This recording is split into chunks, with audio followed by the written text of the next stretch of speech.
Dans cette vidéo, nous allons voir comment supprimer les données dans une table. Donc c'est la suppression des données. Et en même temps, nous allons voir comment supprimer une table. Donc pour cela, nous allons voir les deux commandes, la commande delete et la commande drop. La commande delete, sa forme générale, elle est ici. Donc on voit, c'est delete from, le nom de la table, where, et on spécifie la condition. Et la commande drop, elle est toute simple. Donc on fait drop table et le nom de la table.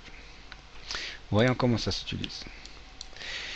Ici, nous avons la table users sur laquelle on a travaillé à la précédente vidéo. Donc on a bien cet utilisateur ici. Donc maintenant, si on veut effacer un user, par exemple, on fait delete from users, donc la table utilisateur, where la condition c'est que le nom est égal par exemple à Gaultier. Voilà, et on met point virgule. Et donc là, voilà, on a deux enregistrements qui ont été supprimés.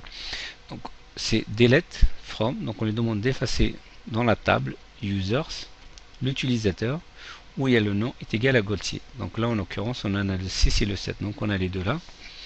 Et si on fait notre select, on voit bien que les deux enregistrements ont été effacés. Maintenant, chose importante, si je tape delete from users et je mets un point virgule, c'est une chose à laquelle il faut vraiment faire attention. Donc là, je ne spécifie pas de condition.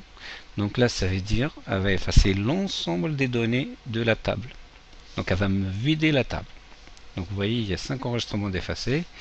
Et si je refais ici un select, donc la table est bien vide.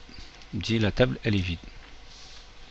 Voilà ce qu'on peut dire sur delete. Maintenant, si on regarde les tables, donc on a deux tables. On a la table membre et la table users. Maintenant, la table users, elle est vide.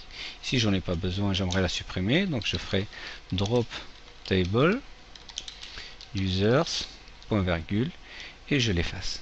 Donc là, on voit bien que la table, elle est effacée. Pour vérifier, on fait show tables, on la voit pas.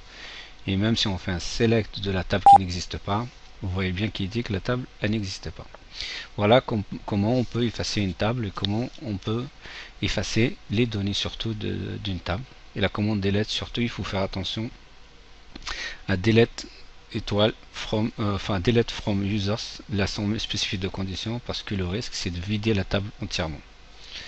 Merci et à bientôt.